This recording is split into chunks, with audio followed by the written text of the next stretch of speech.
Se seu time comercial não tem estrutura, ele não tem previsibilidade, ele tem sorte. E eu vejo muitos empresários falando que querem ter previsibilidade na venda, mas eles não querem olhar o processo. O que garante a previsibilidade é o método. Tem empresas com 100 vendedores, mas sem controle nenhum. Já outras têm poucas pessoas, mas com processo, estrutura e que vendem muito mais. Hoje vendas se tornou uma matemática, então não dá pra gente contar mais com a sorte, né? Fique até o final que a gente vai destrinchar como a gente montar uma equipe comercial, tendo meta, previsibilidade e um crescimento adequado. Para isso a gente está aqui com a Lari.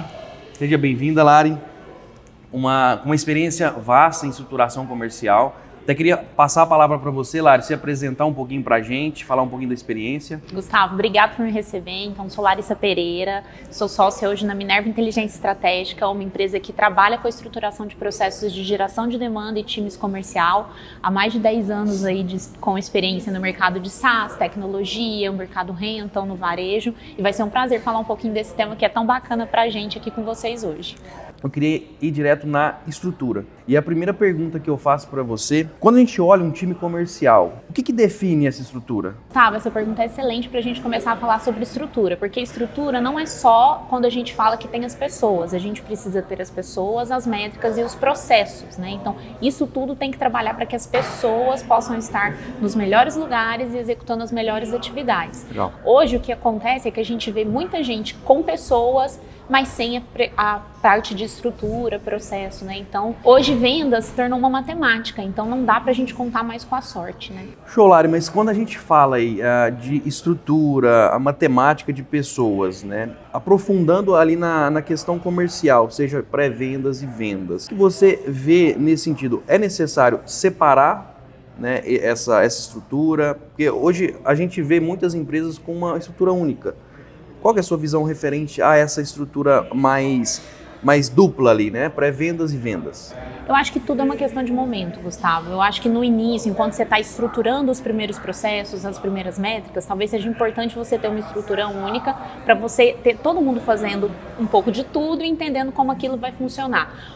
Quando é o momento de separar? Quando a gente começa a prejudicar algumas ações. Então, quando eu começo a perder lead, quando eu começo a demorar num contato com o cliente, quando eu começo a perder venda porque eu não estou conseguindo atender os meus clientes. Nesse momento, a gente tem que trabalhar essa separação justamente para a gente poder aproveitar o melhor. Então, um bom vendedor vai passar a vender e você vai ter um time, por exemplo, de pré-vendas focado em abrir mercados, levantar oportunidades e já entregar um pouco mais essa bola redonda ali para o time comercial. Perfeito. Então, na maioria das vezes é legal começar com a estrutura única, não necessariamente começar com um processo só. Muitas empresas nascem com processos de indicação, muito relacionamento, o mercado atacado distribuidor trabalha muito dessa forma. E em determinado momento você atinge um platô quando se fala de indicação e relacionamento. Você não consegue ampliar o seu mercado trabalhando só com as indicações. Então, nesse momento, talvez seja importante ampliar essa estrutura e separar os papéis e responsabilidades. Muito bom. Quando a gente tem uma estrutura, começa a estruturar, né? Seja o pré-vendas, vendas, a gente começa a trabalhar com mais pessoas. Hoje, qual que é a sua visão e qual que é a melhor forma, né, da gente ter esses times muito bem engajados na passagem de informação para que não haja impacto ali na comunicação com o cliente? Como você vê isso na estruturação do time comercial? Eu acho que primeiro, para o cliente não sentir o combinado dentro de casa, tem que estar muito claro. Então, a gente tem que alinhar qual é a expectativa de quem gerou essa oportunidade, quem vai receber, quais são as informações necessárias, onde essas informações vão ser registradas. Então, esse processo ele tem que ser definido muito antes da gente ir para o cliente. A passagem de bastão, o que acontece hoje na perda de um cliente, a gente geralmente não perde um lead por falta de qualificação ou de relacionamento, a gente perde um lead por falta de contexto. Então é importante que esses combinados estejam claros e que todo mundo entenda o contexto com que o cliente está chegando, para que o contexto seja conduzido de acordo com o que é do cliente, não necessariamente de uma percepção individual ou, né, de alguns preconceitos, né? Então, como eu acho que o cliente vai chegar. Então, a passagem de bastão é mais fluida quando está claro para todo mundo quais são os combinados, quais são as expectativas, quais são os critérios de qualificação. Então, o que eu preciso minimamente que esse cliente tenha para que ele passe para dentro de uma reunião, de um novo relacionamento.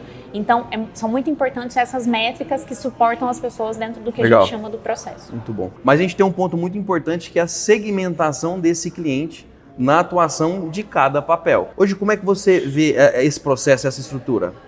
Eu vejo que algumas empresas se perdem, às vezes, em muita especialização e muita segmentação. Então, a segmentação, ela faz sentido quando você tem uma alta complexidade e um alto volume. É esperado que as empresas cheguem nesse momento de segmentação, mas talvez ela possa nascer numa complexidade menor, olhando para um perfil de cliente, né? Então, quando a gente define quais são os segmentos que nós queremos atuar, como nós levamos as ofertas, tudo aquilo que você traz foco expande. Então, talvez numa estrutura inicial, você possa trazer uma segmentação a nível de CP, de oferta, e que o time tenha essa capacidade de falar. E a tecnologia ajuda muito nisso hoje, né? A gente sempre ouve falar muito sobre IA em vendas, IA para aumentar vendas. E claro, a gente tem hoje uma série de processos repetitivos que a IA pode fazer, né? Não só, por exemplo, quando a gente tem uma certa avaliação de recorrência na carteira, com oferta de produtos que o cliente já está acostumado a consumir. Então, a IA ela vai ajudar em todo o processo que é repetitivo. E a segmentação, ela também é muito beneficiada pela IA, que a partir do movimento, do monitoramento do comportamento, das estatísticas, daquilo que pode acontecer, você consegue priorizar esse cliente. Então, se eu puder dar uma dica, né, a gente está falando muito sobre especialização, sobre segmentação, mas é importante que se tenha clareza do momento em que a empresa está. Às vezes, uma segmentação, ela gera muito mais ruptura dentro do seu esforço estratégico do que necessariamente um retorno alavancado. Então, acho que todo mundo precisa entender, né? Quando a gente fala de estruturação, né? A gente falou um pouco sobre as métricas, mas o foco é o que garante o resultado, né? Então, se a gente vai focar ainda numa segmentação de clientes mais simples ou complexas, já com o histórico do comportamento, o momento é que vai dizer isso. Mas aí eu queria aprofundar mais um pouco, Lari. Quando você fala em segmentação, como dar o primeiro passo? O que de fato a gente consegue fazer? Lógico que aí vai depender muito da estratégia, do foco. Me traz um pouquinho mais de clareza nesse sentido. Legal. Quando a gente fala dessa visão de desenvolvimento, estruturação de processo de vendas, como eu mencionei, geralmente as empresas nascem e crescem ali nos anos iniciais por relacionamento, por indicação. Então, na maioria das vezes, os founders têm uma ideia de um produto, né, que vai resolver um problema, ou às vezes uma oferta de um mercado que está um pouco mais carente, e eles crescem em cima desse relacionamento e dessas indicações. Então, quando a gente está falando de trazer uma visão de estrutura, eu já tenho alguma base legada. Então, é importante a gente começar a segmentar sempre olhando para a nossa carteira atual de clientes, identificando quais são as características que ele tem em comum, quais são os comportamentos que eles têm em comum, quais foram as dores que trouxeram eles a esse processo. Existem duas formas da gente fazer isso, né? O primeiro é qualitativo, é perguntando para o cliente, cara, por que você procurou a gente? Geralmente ela vem de um relacionamento, então é mais fácil você chegar nessas características. Quais são os seus principais desafios hoje dentro do seu mercado? Quais são os seus principais concorrentes? Então, acho que essa aproximação ela já traz uma visão qualitativa e uma segunda visão que olha mais para dados. Então, dados firmográficos, quais são os quinais, quais são os segmentos, onde eles estão localizados, qual é o tamanho, o porte, quantidade de funcionários. Então, esse tipo de dado, ele já consegue te trazer uma visão, inclusive, de potencial. Pô, nessa combinação aqui de características, quantos clientes eu tenho aproximado? Eu já vi clientes que segmentaram por localidade, eu já vi clientes que segmentaram por tipo de cliente, por mercado do cliente. Então, eu acho que olhar para a carteira e identificar qual é o padrão, qual é os fatores em comuns que a gente tem nessa carteira, começa a responder um pouco como segmentar. Show. Eu acho que não tem resposta certa ou errada, mas tem esse ponto de partida, como você bem Legal, colocou. ficou claro. Em que momento que também a gente segmenta a equipe de vendas para olhar, né, esses fatores que você colocou? Faz sentido, não faz?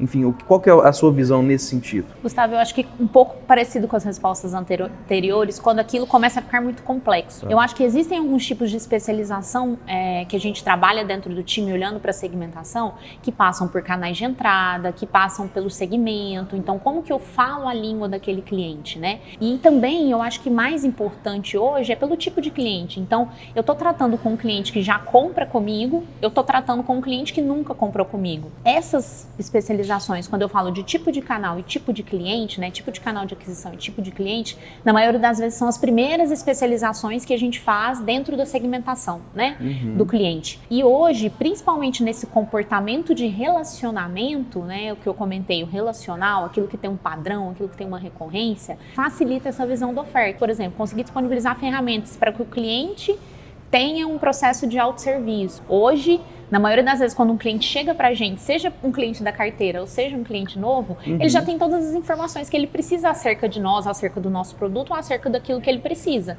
Então, a especialização, hoje o vendedor, ele tá ali para gerar valor. Porque os atributos, as informações, isso tudo o cliente já tem muito antes de chegar. Né? Agora com a questão da IA também, que a gente já trouxe aqui, né? Tem um grande movimento que eu vejo nas áreas comerciais hoje, quando está se falando desse tipo de venda, né? É um cliente novo, é um cliente recorrente, eu estou conquistando o mercado, eu estou bem posicionado ali a nível, quando o cliente está procurando uma solução, que é o que o marketing hoje, né? Inbound faz. O que eu percebo é que a gente está passando por um novo movimento, né, disruptivo a nível de comportamento do comprador. De novo, o cliente hoje ele já tem muita autonomia para comprar. Ele entra num site, ele pode fazer uma compra sem necessariamente ter contato com ninguém. E o que eu percebo nos próximos anos e com a própria evolução da IA é que a gente pode ter um novo comportamento de compra. Daqui a pouco nós vamos nos acostumar a comprar de bots. Porque todas essas informações técnicas, a nível de dúvida, nada que seja um comportamento humano, né, que emule o relacional, porque isso eu não acredito que ela vá substituir, de novo, a não ser que a gente comece, né, a aprender a conviver, e talvez esse seja um horizonte um pouco mais longo. A gente vai se acostumar a comprar de IA. Muitas vezes eu só quero alguma informação técnica, eu já tô, né, a decisão de compra, ela muitas vezes acontece antes do primeiro contato do cliente, ele já quer comprar aquilo, ele está apenas escolhendo quem é a melhor solução. Comentei um pouco sobre né, essa questão do e-commerce, mas para mim um grande próximo movimento é que no futuro os nossos clientes vão saber comprar de IA, e aí isso torna um desafio de especialização e segmentação mais importante, porque o vendedor precisa estar posicionado naquilo que vai gerar valor para o seu cliente. Isso que eu ia comentar, até complementando sua fala, né? Cada vez mais quando a IA entra, padroniza e tem essa postura do próprio cliente fazer toda essa compra, né? O vendedor cada vez mais precisa se especializar, precisa ter uma autonomia, uma expertise no que ele vai vender, né? Para agregar valor e sair desse reativo, desse padrão que a gente já tem. Justamente. Assim, acho que a gente abordou muitos pontos e é um desafio enorme, né? A questão da estruturação, a segmentação do time, a especialização. Mas diante da sua experiência, né?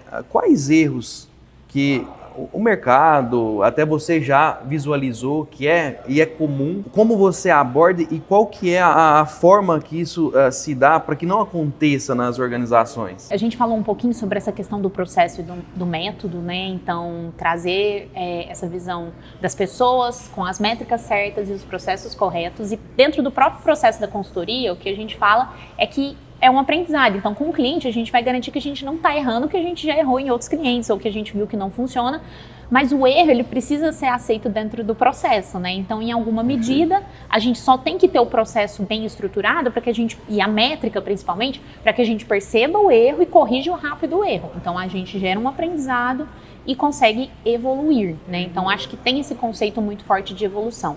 Quando a gente está falando dessa visão de especialização e de segmentação, esse é o principal erro. Quando eu segmento ou especializo sem método.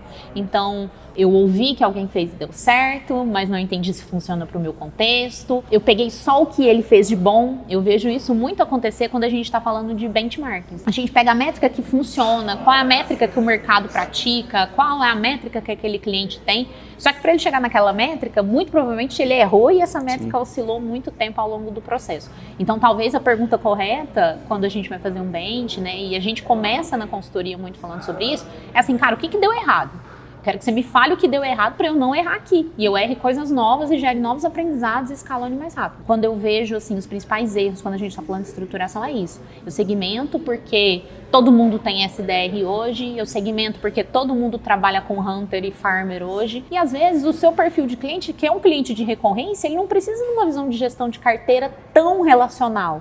Às vezes é uma facilidade que ele tem de fazer a compra, é um pouco do que a gente comentou no passado. Talvez ele precisa ter um acesso mais fácil a você, que ele não precisa passar por uma pessoa, porque ele já sabe o que ele vai comprar. Então, se o cara está acostumado a comprar determinada quantidade de produtos em determinado intervalo de tempo, é importante que ele possa falar com alguém se ele quiser, mas é importante que ele tenha autonomia, que se ele quiser comprar sem falar com ninguém também, né, ele possa fazer isso. De novo, reforçando, né, todo o processo de especialização, de segmentação, ele precisa estar voltado para o seu contexto e principalmente para o perfil do seu cliente.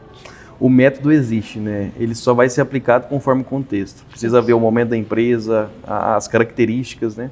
Mas tem um ponto também, para o outro lado, que vai muito de encontro à questão de vendas, né? Que são metas. Como a gente pode estruturar isso até para que o time funcione de uma forma adequada, né?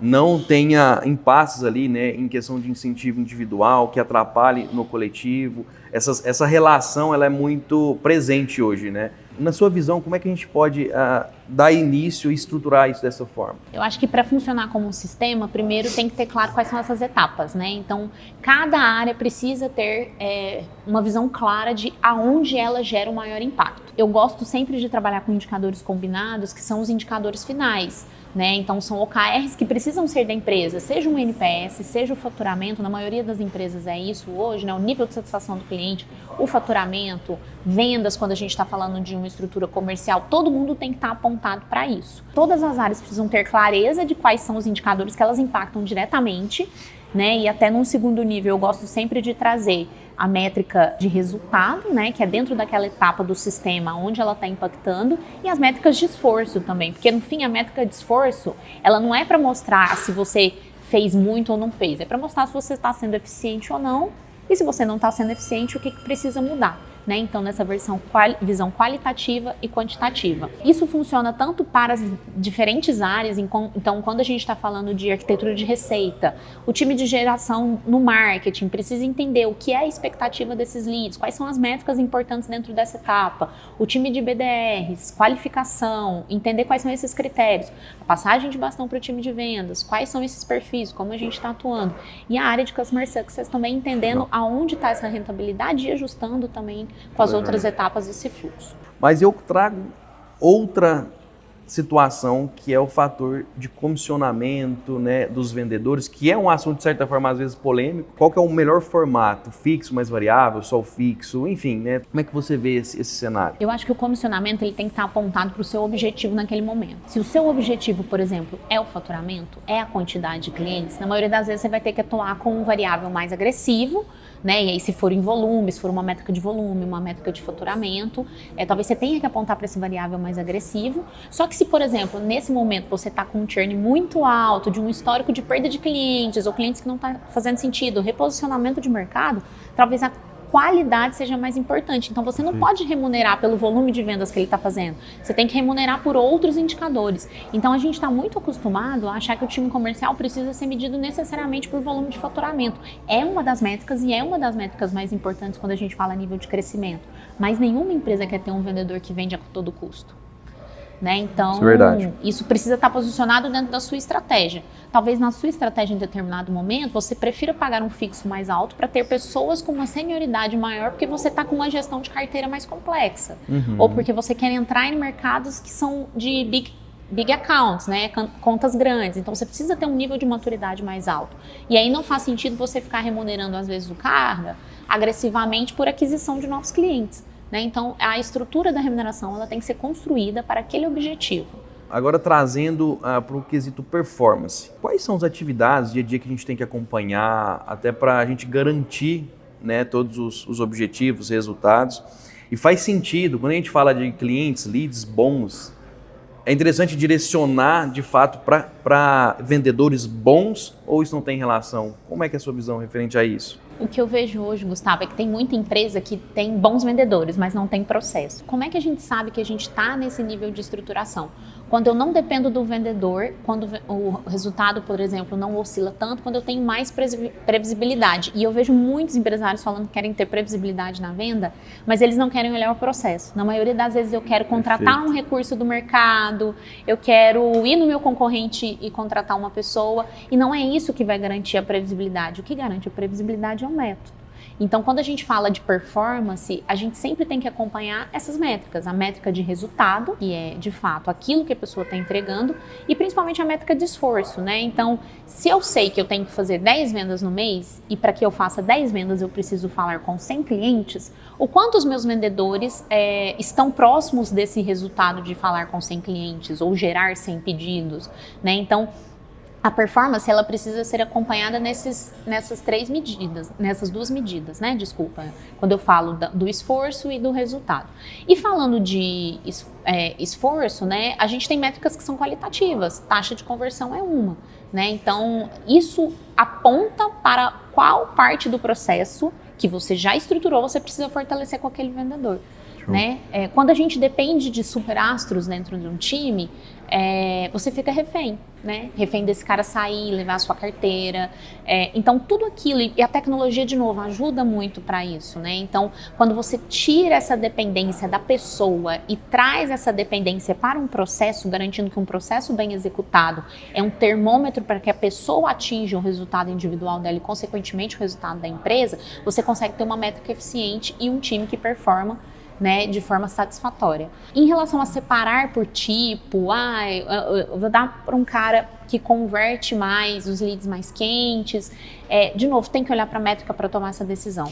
Porque muitas vezes aquele cara que vende mais, ele vende mais porque ele está trabalhando na carteira dele, ele não necessariamente está conquistando mais clientes, né, ou aumentando o mix de produtos. Então, ter a métrica clara de performance, então, de novo, olhando para quantidade de contatos, de empresas que a gente fala, quantidade de produtos, qual é o mix, qual é o meu ticket médio. Olhar para essa métrica de esforço que gera no final o faturamento e a venda é o que vai te trazer essa resposta, se você está dependendo de bons vendedores ou se você tem um bom processo que garanta que aquela pessoa que chegar no seu time hoje vai saber o que ela precisa fazer para atingir o resultado que você coloca para ela. Mas eu coloco outro ponto que eu acho que é de extrema importância para que tudo isso aconteça, que é o papel da liderança, né? O gestor comercial, independente se tem um processo que vai ajudar ele, se tem, né, vendedores bons, metas claras, o próprio comissionamento que auxilia nesse processo. Hoje, qual que é o papel do gestor comercial para que tudo isso aconteça da melhor forma possível? O que eu observo hoje, Gustavo, é um pouco dessa confusão em relação a qual é o papel do gestor comercial. Porque na maioria das vezes, e eu já vi casos de sucesso em relação a esse comportamento, eu pego o meu melhor vendedor e transformo ele em gestor comercial. E funciona, desde que ele entenda que o papel dele não é mais vender. O papel dele é estruturar os processos, definir as métricas e desenvolver o time. E por que funciona tão bem quando você tira da operação um gestor comercial que entende esse papel? Porque ele vai desenvolver esses processos baseado na vivência que ele teve, baseado no que a gente já falou, nos erros que ele cometeu, nos acertos que ele fez. Então, é importante o gestor comercial entender que o papel dele não é vender. Para isso ele tem um time. O papel dele é fazer o time vender. E aí, de novo, como ele faz o time vender? Tendo o processo que a gente precisa seguir de maneira clara, com as métricas que mostram aonde a gente está deixando escapar ali o resultado pelos dedos e tomando as decisões estratégicas para que aquilo aconteça. Essa figura do gestor comercial precisa ter essa cadência, né? Não entrar de fato no operacional e ficar mais focado ali na estruturação, né? Nesse movimento de aculturamento do vendedor. E para a gente partir para o final, né? Até para a gente deixar uma mensagem aqui. Qual que é o momento, o sinal que aquela empresa está pronta para escalar com previsibilidade? Eu acho que toda empresa sempre está num momento de ficar pronta, né? Eu acho que ela nunca está pronta, ela está ficando pronta para o próximo nível, né? Grandes empresas estão sempre pensando no futuro, no próximo passo, mas eu acho que hoje uma empresa ela consegue identificar que ela está pronta para esse momento de estruturação, quando ela consegue perceber que, de novo, talvez ela não esteja dando conta de tudo, né? E quando ela percebe que ela consegue estruturar um modelo que seja replicável, né? Então, que ele consiga ter um modelo replicável que gere previsibilidade para ele. Né? Então, acho que o desejo de toda empresa é crescer, mas a gente sabe que empresas que crescem sem estrutura, né, estão fadadas aí a grandes problemas. Então, acho que o momento de fazer uma estruturação é quando a empresa atinge esse platô de que muita coisa foi feita da maneira como a gente sabia, da forma como a gente sempre fez, mas eu preciso ir para o próximo nível. né? Eu preciso sentir esse incômodo de que eu preciso crescer, eu preciso atingir outros mercados, eu preciso romper em alguma coisa. E aí você vai ter sucesso nessa estruturação, né, para esse próximo passo, quando você tiver um modelo replicável, quando um vendedor ou uma pessoa que entrar no seu time comercial entrar e saber exatamente aquilo que ela precisa fazer para atingir os objetivos dela. Queria agradecer, Lari, toda essa aula, esse vasto conhecimento, né, seja segmentação, estruturação, erros, metas, enfim. Acho que foi muito bem colocado, muito interessante, acho que vai ajudar muitas pessoas nesse sentido.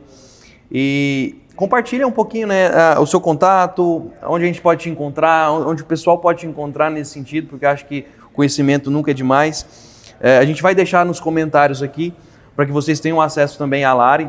E aproveitem, porque o conhecimento, ele é bom, a Lari entende muito. Bom, Gustavo, eu que agradeço a oportunidade, é sempre um prazer falar desse assunto e ter conversas de alto nível, né?